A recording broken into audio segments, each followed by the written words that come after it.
राधे राधे भक्तों, आज हम बृहस्पतिवार व्रत कथा श्रवण करने जा रहे हैं। मैं आशा करती हूँ आपको हमारी ये कथा पसंद आए और यदि आपको हमारी कथा पसंद आती है तो ऐसी ही और कथाएं सुनने के लिए हमारे चैनल राधा कृष्ण कथाएं को अवश्य सब्सक्राइब करें और बेल आइकन भी ज़रूर दबाएं ताकि आपको आने वाली सभी वीडियोस का नोटिफिकेशन समय पर मिलता रहे। तो चलिए बिना किसी विलंब के आज की इस पावन कथा का श्रवण करते हैं।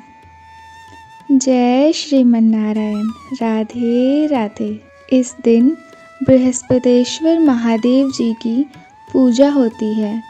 दिन में एक समय ही भोजन करते हैं और पीले वस्त्र धारण करते हैं, पीले पुष्पों को धारण करते हैं और ध्यान रहे कि भोजन भी चने की दाल का ही होना चाहिए, नमक नहीं खाना चाहिए।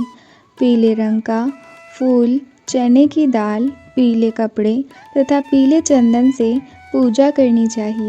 पूजन के पश्चात कथा सुननी चाहिए। इस व्रत के करने से बृहस्पति जी अति प्रसन्न होते हैं तथा धन और विद्या का वरदान देते हैं। स्त्रियों के लिए यह व्रत अति आवश्यक है।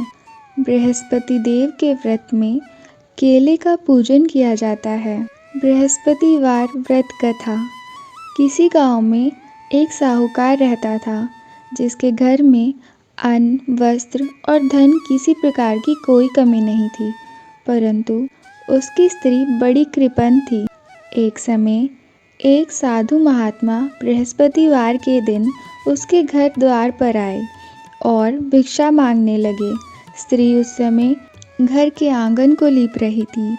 इस कारण साधु महाराज से कहने लगी कि महाराज, इस समय तो मैं घर लीप रही हूँ, आपको कुछ नहीं दे सकती, आप किसी और दिन आइएगा।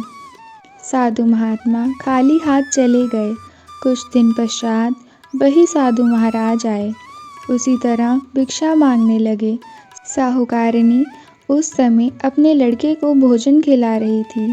कहने लगी, महाराज, मैं क्या करूं, अवकाश ही नहीं है, इसीलिए आपको भिक्षा नहीं दे सकती। तीसरी बार महात्मा आए तो उसने उन्हें उसी तरह से टालना चाहा, परंतु महात्मा जी कहने लगे कि यदि तुमको बिल्कुल ही अवकाश हो जाए तो तुम मुझको भिक्षा दोगी। तो साहूकारनी कहने लगी कि हाँ महाराज, यदि ऐसा हो जाए तो आपकी बड़ी ही कृपा होगी।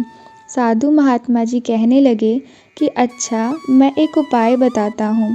तुम बृहस्पतिवार को दिन चढ़ने पर उठो, सारे घर में झाड़ू लगाकर कूड़ा घर में ही जमा कर लो, घर में चौका इत्यादि मत लगाओ। फिर स्नान आदि न करके घर वालों से कहो कि हजामत अवश्य बनवाएं। रसोई बनाकर चूल्हे के पीछे रखा करो, सामने नहीं। सायंकाल को अंधेरा होने के बाद दीपक जलाओ तथा बृहस्पतिवार को पीले वस्त्र मत धारण करो, न पीले रंग की चीज़ों का भोजन करो। यदि ऐसा करोगी तो तुमको घर का कोई काम नहीं करना पड़ेगा। साहूकारनी ने ऐसा ही किया। बृहस्पतिवार को दिन चढ़ने पर उठी, झाड़ू लगाकर कूड़े को घर में जमा कर दिया। पुरुषों ने हजामत बनवाई, भोजन बनाकर चूल्हे के पीछे रखा। वह सब बृहस्पतिवारों को ऐसा ही करती रही। अब कुछ काल बीत जाने के बाद उसके घर में खाने को दाना ना रहा। थोड़े दिनों में महात्मा जी फिर आए। जब उन्होंने भिक्षा मांगी, परंतु सेठानी ने कहा, महाराज, मेरे घर में खाने को अन्न ही नहीं है, आपको मैं क्या दे सकती हूँ। तब महात्मा ने कहा कि जब तुम्हारे पास सब कुछ था तब भी तुम मुझे कुछ नहीं देती थी, अब पूरा पूरा अवकाश है तब भी तुम कुछ नहीं दे रही हो, तुम क्या चाहती हो, मुझे वह बताओ। तब सेठानी ने कहा, हाथ जोड़कर प्रार्थना करते हुए, कि महाराज, अब कोई ऐसा उपाय बताओ कि मेरे पहले जैसा धन धान्य हो जाए, अब मैं प्रतिज्ञा करती हूँ। तब महात्मा जी ने कहा, बृहस्पतिवार को प्रातःकाल उठकर स्नान आदि से निवृत्त होकर घर को गौ के गोबर से लीपो तथा घर के पुरुषों को हजामत ना बनवाने के लिए कहो। यदि ऐसा करोगी तो तुम्हारी सभी मनोकामनाएं पूर्ण होगी। भगवान बृहस्पति देव जी की कृपा तुम पर अवश्य बनेगी। भगवान बृहस्पति देव तुम पर अपनी कृपा अवश्य करेंगे।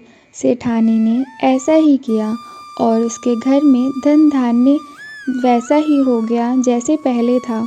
इस प्रकार भगवान बृहस्पति देव जी की कृपा से अनेक प्रकार के सुख भोग कर दीर्घकाल तक जीवित रही। तो भक्तों, यह थी बृहस्पतिवार व्रत की पहली कथा। चलिए अब हम बृहस्पतिवार की दूसरी कथा का श्रवण करते हैं। एक दिन इंद्र बड़े अहंकार से अपने सिंहासन पर बैठे थे और बहुत से देवता, ऋषि, गंधर्व, किन्नर आदि सभा में उपस्थित थे।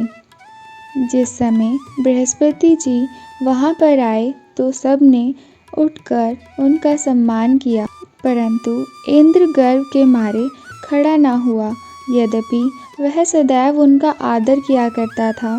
बृहस्पति जी अपना अनादर समझते हुए वहां से उठकर चले गए। तब इंद्र को बड़ा ही शौक हुआ कि देखो, मैंने गुरुजी का अनादर कर दिया, मुझसे बहुत बड़ी भूल हुई है। गुरुजी के आशीर्वाद से ही मुझको यह धन वैभव मिला है। उनके क्रोध से सब नष्ट हो जाएगा, इसीलिए उनके पास जाकर उनसे क्षमा मांगनी चाहिए, जिससे उनका क्रोध शांत हो जाए और मेरा कल्याण हो। ऐसा विचार कर इंद्र उनके स्थान पर गए।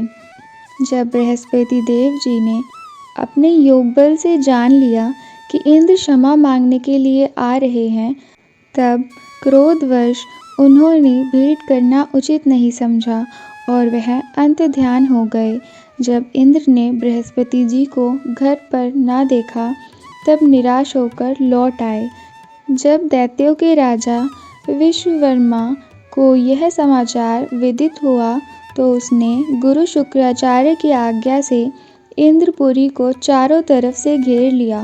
गुरु की कृपा न होने के कारण देवता हारने व मार खाने लगे। तब उन्होंने ब्रह्मा जी को विनयपूर्वक सब वृतांत सुनाया और कहा कि महाराज, दैत्यों से किसी प्रकार हमें बचाइए। तब ब्रह्मा जी कहने लगे कि तुमने बड़ा अपराध किया है, जो गुरुदेव को क्रोधित किया है। अब तुम्हारा कल्याण इसी में हो सकता है कि त्वष्टा ब्राह्मण का पुत्र विश्वरूपा बड़ा तपस्वी और ज्ञानी है, उसे अपना पुरोहित बनाओ, जो तुम्हारा कल्याण कर सकता है। यह वचन सुनते ही इंद्र त्वष्टा के पास गए और बड़े विनती भाव से त्वष्टा से कहने लगे, आप हमारे पुरोहित बनिए, जिससे हमारा कल्याण हो।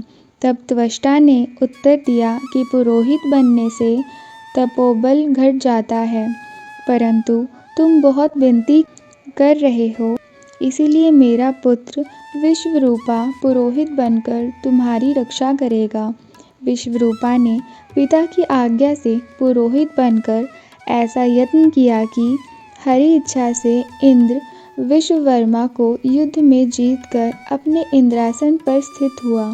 विश्वरूपा के 3 मुख थे। एक मुख से वह सोमपल्ली लता का रस निकाल पीते थे, दूसरे मुख से वह मदिरा पीते थे और तीसरे मुख से अनादि भोजन करते थे।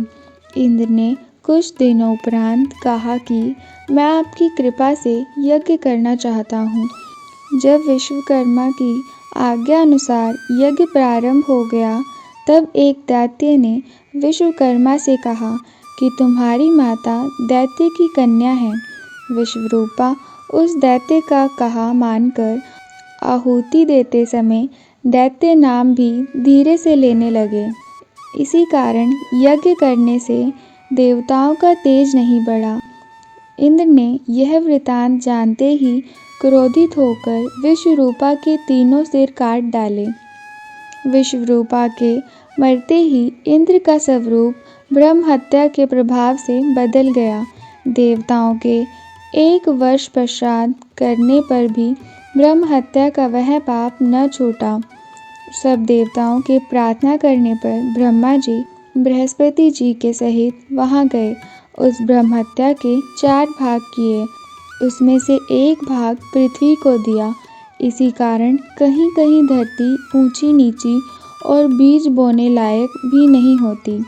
साथ ही ब्रह्मा जी ने यह वरदान दिया, जहाँ पृथ्वी में गड्ढा होगा कुछ समय पाकर स्वयं भर जाएगा। दूसरा वृक्षों को दिया, जो उनमें गोंद बनकर बहता है। इस कारण गूगल के अतिरिक्त सब गोंद अशुद्ध समझे जाते हैं। वृक्षों को वरदान दिया कि ऊपर से सूख जाने पर जड़ फिर भी फूट सकती है। तीसरा भाग स्त्रियों को दिया। इसी कारण स्त्रियां हर महीने रजस्वला होकर पहले दिन चांडालिनी, दूसरे दिन ब्रह्मघातिनी, तीसरे दिन धोबिन के सामने रहकर चौथे दिन शुद्ध हो जाती है। और संतान प्राप्ति का उसको वरदान दिया। चौथा भाग जल को दिया, जिससे फेन और सैलाब आदि जल के ऊपर आ जाते हैं। जल को यह वरदान मिला कि जिस चीज़ में डाला जाएगा वह बोझ में बढ़ जाएगा। इस प्रकार इंद्र को ब्रह्म हत्या के पाप से मुक्त किया गया। जो मनुष्य इस कथा को पढ़ते या सुनते हैं, उनके सभी पाप बृहस्पति देव जी महाराज की कृपा से नष्ट होते हैं। तो भक्तों, यह थी बृहस्पति देव जी की व्रत कथा। यदि आपको यह कथा पसंद आई हो तो इस वीडियो को अवश्य लाइक कीजिएगा। राधे राधे। जय श्रीमन्नारायण।